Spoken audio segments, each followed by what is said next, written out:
Watch it again in slow motion, pan and zoom.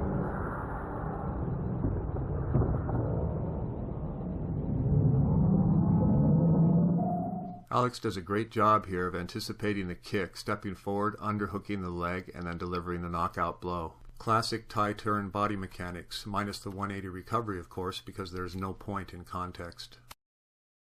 Here's a still shot to illustrate the part of the form I'm talking about. And following immediately afterward is a piece of our Thai bird set for those of you who are unfamiliar.